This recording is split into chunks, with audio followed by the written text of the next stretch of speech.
Первый день мы были как чебурашки. Я даже ничего практически и не снимала. Но мы дожили до вечера и уснули в 8:30. Утро второго дня. С трудом вчера дотянули до 9 часов вечера местного. В Москве это было уже очень много. Часа 4 утра. Поужинали и свалились спать. Ну вот сегодня вошли в ритм. В 5 утра решили не вставать, встали в 7. И на море, а на море-то народ есть. Ну, теперь более-менее в графике. Эх, как хорошо ж купаться-то на восходе солнца. Вода теплая. Волн практически нет по сравнению со вчерашним, по крайней мере, днем. Вода вся прям прозрачная. И вон там солнышко уже почти появилось. Вон оно. Народ потихонечку выполз уже на пляж. Ну все, курортная жизнь началась. Ой, хорошо-то как. А это, кстати, вон там крыша торчит. Это наш домик. Живем в бунгало. Не в основном корпусе, а в бунгало. Ну, это я еще покажу. И обзор номера, обзор отеля, все будет. А пока мы просто отдыхаем. Вот и первые дары моря. Для тех, кто рано встает. Тому море подает. Все, завтра тоже пойду искать ракушки. Их с утра здесь прибивает к этому берегу. Прям такая вот, прям как в магазине продают. Настоящая. Море хорошо, но надо на завтрак идти. Вот такие у нас здесь катакомбы. Завтрак где-то там. Здесь джакузи. Отель просыпается потихонечку. Идем на завтрак.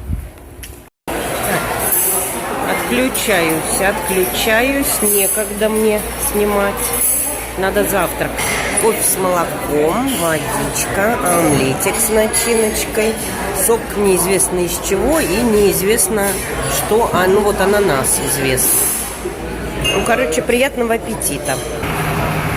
Вот и наш автобусик, на котором мы поедем кататься. Отдыхать мы не умеем. В отеле не усидели, поехали в Вородеро на туристическом автобусе.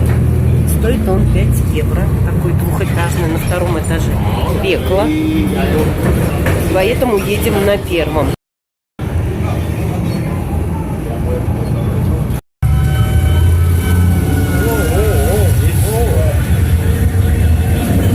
Прям парад.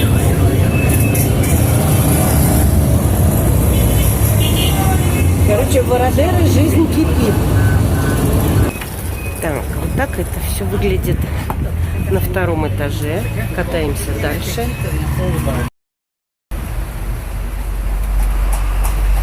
За $5 можно кататься на целый день. Внутри какие-то озера, каналы.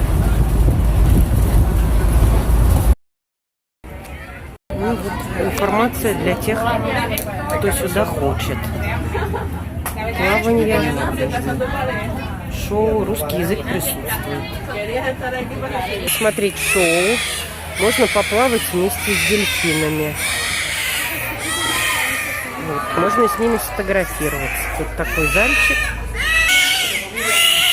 Вот здесь с ними фотографируются. А они что-то говорят. Вон.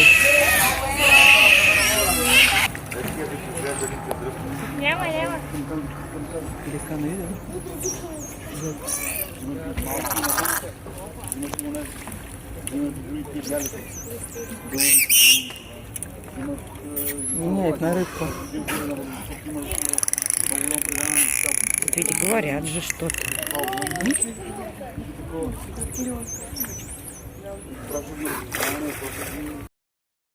Вход в парк стоит 5 евро, 5 долларов. Как скажете, выдают информацию на русском языке, где есть карта и указано, что мы тут будем видеть. Ну и, собственно говоря, такое место для прогулки. Написаны циферки на камушках, буковки, и в путеводителе можно прочитать. Вот это, например, растение, которое вызывает опьянение у рыб. С помощью этого растения ловили рыбу. Ну, а мы идем дальше. В джунгли. Это настоящий живой термитник. Там живут термиты. Интересно, они бегают тут по земле-то? То я в тапочках. Снаружи вроде никого не видно. В такую жару они, наверное, не вылезают оттуда. Скопление лиан. Всяких, причем разных. И вот стволы деревьев. Так образуются такие пустоты, потому что вода вымывает соли, остаются более крепкие породы, и вся земля как сыр в дырках. Вот какое-то прям знаменитое дерево. Наверху термитник. Ну, короче, это кактус. Сейчас скажу, как он называется. Альмахико. Крупные деревья, или так называемая кожа туриста. Ну-ну, кто хочет прикоснуться к этой коже. Вот она. Кустики. Встречаются рядом с тропой вот такие пещеры. Тут уж прям совсем все вымыла вода. Правильно, то, что мы видели, это был кактус-самоубийца. А кожа туриста — это вот такие деревья, потому что они сгорают и вот облезают, как туристы. Вот скала в дырках, как сыр. В норках даже, можно так сказать. Дырявые. В Крыму тоже есть такие скалы. И здесь есть, вот если так пробраться, пещеры, где живут летучие мыши. Интересно, можно залезть туда и там посмотреть на этих самых, на мышей. А у кого-то нет фонарика. Он сидит, убежала. Это путь мусульманина, потому что здесь жили пираты, которые называли себя мусульманами. Вот. Видимо, тут они прятали свои сокровища. Тут тоже есть пещеры.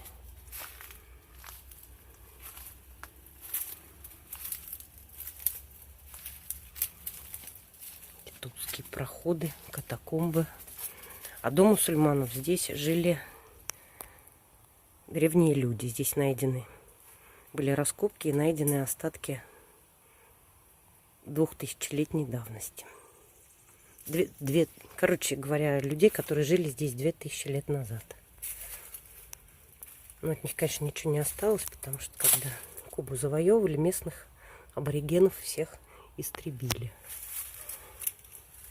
Ух ты, тут как. Ну а что тут, правда, что и жить можно было. Крыша есть.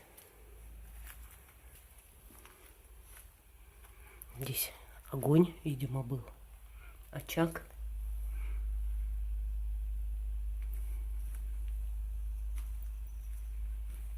Там спали комнатки.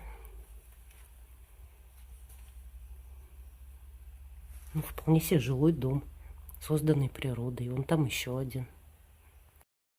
Вот здесь видно, как корни попадают в пещеры. Вон там они в дырочку спустились сюда и...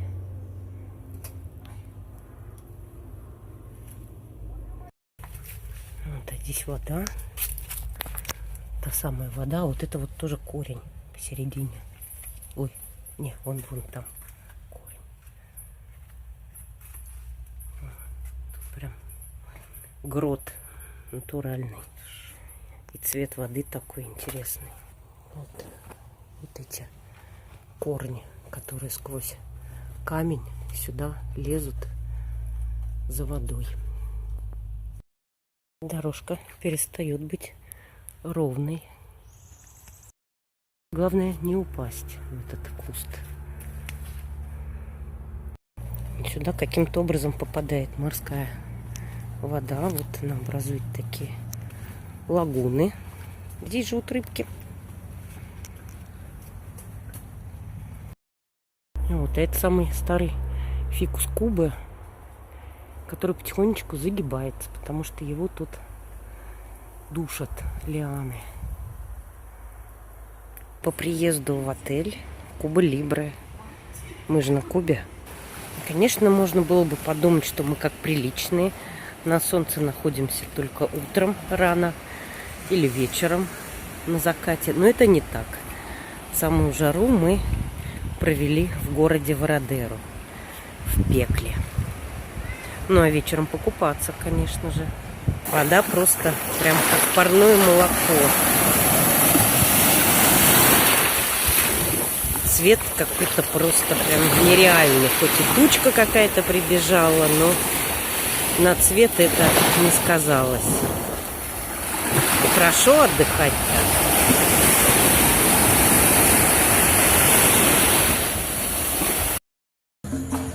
Ну, а теперь ужин. Курортная жизнь такая.